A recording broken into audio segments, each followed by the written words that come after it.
Hello guys, welcome back to my channel. This is Manisha. ఈరోజు Andhra style పప్పుచారు ఎలా చేద్దామో చూద్దాం. ముందుగా ఒక పావు కిలో పప్పు కుక్కర్లోకి తీసుకోవాలి. ఒకసారి వాష్ చేయాలి. 2 గ్లాసెస్ ఆఫ్ వాటర్ పోసి 1 spoon salt and half spoon పసుపు వేసి మీడియం ఫ్లేమ్లో 5 విజిల్స్ వచ్చే వరకు పెట్టాలి. అప్పుడే బాగా ఉడుకుతుందండి. తర్వాత పప్పుచారులోకి ములక్కాయలు, 3 టమాటాలు, పావు కిలో వంకాయలు, పావు కిలో బెండకాయలు, 4 పచ్చిమిరపకాయలు, 1 ఉల్లిపాయ ఇవన్నీ కట్ చేసుకొని మనం పప్పుచారు పెట్టే గిన్నెలోకి వేసుకోవాలండి. ఆయిల్ ఏమి వేయనవసరం లేదు. ఇప్పుడే 1 స్పూన్ ఉప్పు, 1/2 స్పూను పసుపు వేసి మీడియం ఫ్లేమ్లో ఈ కూరగాయలన్నీ మంచిగా మగ్గనివ్వాలి. పక్కన ఆల్రెడీ కుక్కర్లో పప్పు ఉడుకుతూనే ఉంది. ఇలాగ ఫైనలీ 5 విజిల్స్కి ఇట్లా బాగా చల్లారిన తర్వాత మిక్సీ పట్టాలి. పప్పు చల్లారిన తర్వాతే మిక్సీ పట్టాలి. ఇలా కూరగాయల్లోకి నీళ్లు ఊరుతాయి. టమాటా బాగా మగ్గితే చాలండి. మిగిలినవన్నీ ఆల్రెడీ సగం మగ్గుతూనే ఉంటాయి. మనం పప్పుచారులో వాటర్ పోసినప్పుడు ఆటోమేటిక్గా అంతా ఉడుకుతాయి. ఇలా మూత పెట్టుకొని ఇంకా 5 మినిట్స్ మగ్గనివ్వాలి. పప్పును మిక్సీ పట్టాలి. మిక్సీ పట్టి ఇలా టమాటా పూర్తిగా మగ్గిపోయిన తర్వాత వెజిటబుల్స్ సగం పైన ఉడికిపోయినాయి. దాంట్లోకి ఈ పప్పును పోయాలి.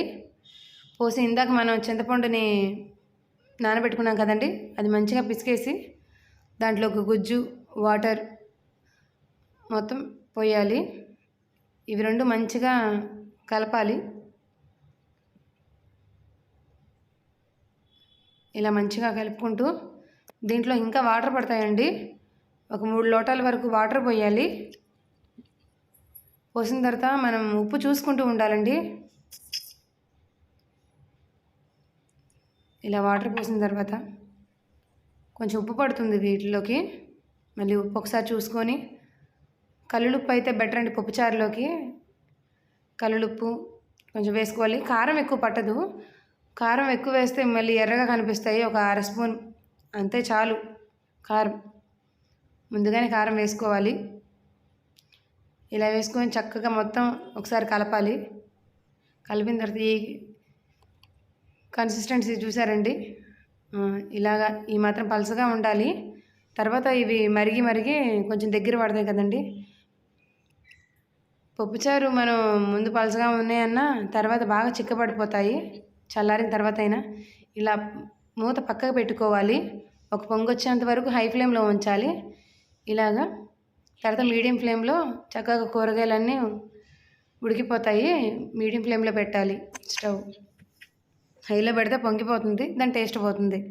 సో జాగ్రత్త. ఇలాగా ఫైనలీ అన్నీ ఉడికిపోయినాయి. చూసారండి,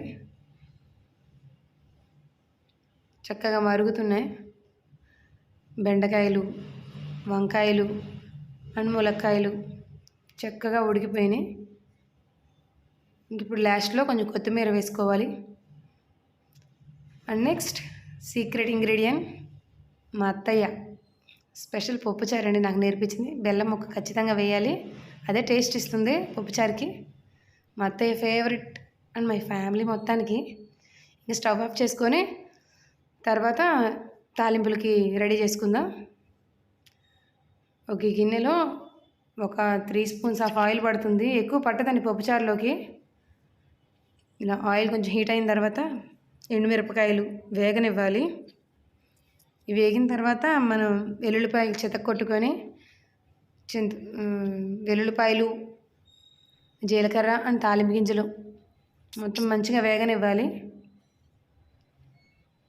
వేగిన తర్వాత మనం ఇంగువ కూడా వేసుకోవాలండి తాలింపులో. టేస్ట్ అద్దరిపోతుంది అండ్ స్మెల్ కూడా నాకు చాలా ఇష్టం అండి. ఇలా ఇంగువ కూడా వేసుకొని మొత్తం ఫ్రై అయిన తర్వాత కరివేపాకు కూడా వేసుకోవాలి. స్టవ్ ఆఫ్ చేసుకొని మనం పప్పుచారుని షిఫ్ట్ చేసుకోవాలి.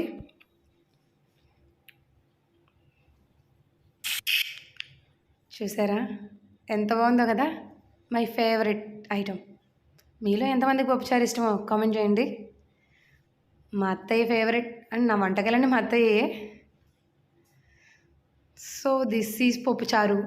ఆంధ్ర స్టైల్ పప్పుచారు. I loved it. It's ready to eat. Thank you. Thank you guys. Please subscribe.